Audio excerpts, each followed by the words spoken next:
Welcome to Macroeconomics. What are the limitations and the strengths of the gross domestic product? In a very famous quote, the Senator Robert F. Kennedy noted in 1968, "Gross domestic product does not allow for the health of our children, the quality of their education, or the joy of their play. It does not include the beauty of our poetry or the strength of our marriages, the intelligence of our public debate, or the integrity of our public officials. It measures neither our courage, nor our wisdom, nor our devotion to our country. It measures everything, in short, except that which makes life worthwhile, and it can tell us everything about America, except why we are proud that we are Americans." While measuring the economy via GDP is very useful, it does not measure everything we care about. Not just as humans, but even as economists. Since GDP is measured with the market price, it's not necessarily going to indicate the moral value. For example, tap water gives large consumer surplus, but has a very low market price. I mean, the market price is free. It hardly even shows up in GDP. But it is incredibly economically valuable.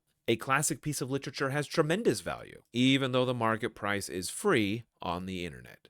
GDP also doesn't measure the shadow economy. These are illegal markets, such as illicit drugs, or informal markets, such as paying your neighbor kid to mow the lawn with cash. None of this is counted in GDP, mostly because it's very hard to measure. There is some economic research that attempts to see the percent of the economy in the informal sector. We find that in the 10 years between 2003 and 2013, approximately 7% of the United States economy was not counted. This range goes up to 20% for Spain and Portugal. Nearly a third of the economies of Lithuania, Romania, and Bulgaria are in the informal sector. So this implies that official GDP statistics are significantly undercounting the total economic activity in a country. Next, GDP accounts for the environment in a very peculiar way. Number one, it does not measure the beauty of a sunset, nor does it measure the value of a frozen lake. Even things of clear economic value, such as breathable air, are poorly measured in GDP. The market value of a lake will only show up once it can be cordoned off and rented out for its recreational value, or if it has a lot of fish which we can sell in the market. And recognizing that the market incentives are suboptimal relative to our collective economic values, we use other institutions such as the government to help preserve and give public access to this natural resource.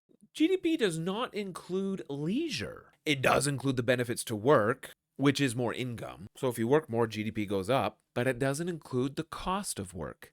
That is less leisure. And leisure is an incredibly important part of a well-balanced life. Now we're getting at an important point. No single measure of society can tell the whole story. GDP does measure important components in a prospering society, but doesn't measure everything. More income means it's easier to invest in things we care about, better healthcare, more environmental preservation, better education for our children, and a higher productive capacity gives us the resources to pursue things we value. But it would be a mistake to assume just because it increases GDP, therefore we should always and everywhere do it. A holistic moral approach should govern how we distribute our scarce resources.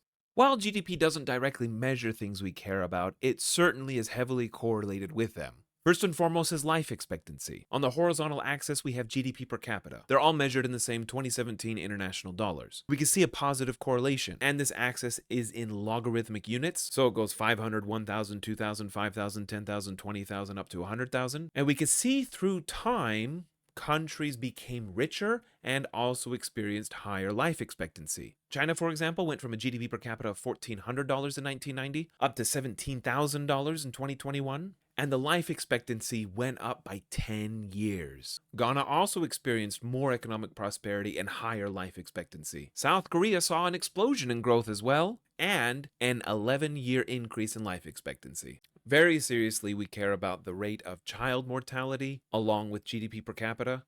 The richer countries got over the past century, the smaller percent of children under the age of 5 passed away. We can see the difference between India, who has a GDP per capita of $6,800 a year and a child mortality rate of 3.6%, with China with a GDP per capita of $13,000 a year, nearly double, and less than half the child mortality rate. And finally, Japan with a GDP per capita of $38,000 a year and a child mortality rate a third of China's. These are things that we deeply care about. If we look at leisure, the richer we are, the less we work. And we see this pattern all across the world regardless of culture or region. For example, in the United States, in 1950, the average working hours per worker was 1,900, whereas today it's 1,765. And at the same time, real GDP per capita quadrupled. The average German worker decreased their hours by over 1,000 a year. Brazilians work less hours. Those from Hong Kong work less hours. Uruguayans work less hours than they used to. And South Koreans work less hours too.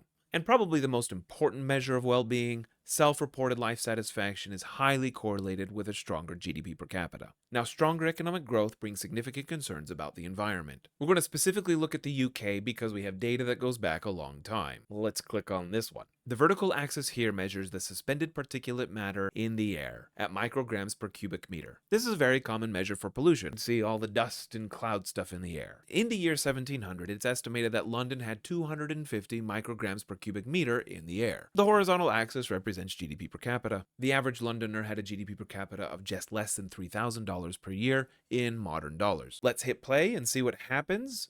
This is at the beginning of the Industrial Revolution, and we saw significant economic growth.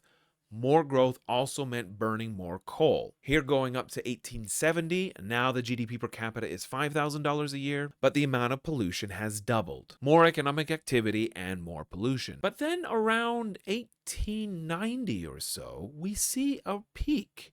Pollution had more than doubled, but then it started to decline. But then all throughout the 20th century, despite increased industrialization, and despite the negative and positive effects in between wars, pollution continued to decline. Until today, it's way below than even what it was in 1700. In fact, by about the end of the Second World War, London was polluting at the exact same level that it was back in 1700. Rather than burning coal and a lot of wood to create heat, folks were switching over to natural gas and other forms of heating. Now by 2015, GDP per capita was $38,000 a year, whereas the suspended particulate matter is only 15 micrograms per cubic meter. It is a fraction of what it used to be. So this hill here is called the environmental Kuznets curve. At first, when you're poor and you initially start to industrialize, you increase your pollution. But eventually, you get rich enough that you can start to afford newer, more expensive technologies that reduce the pollution. This is the optimistic message about economic growth and the environment. The higher our productive capacity, the more we'll be able to adopt better, cleaner technologies for the future.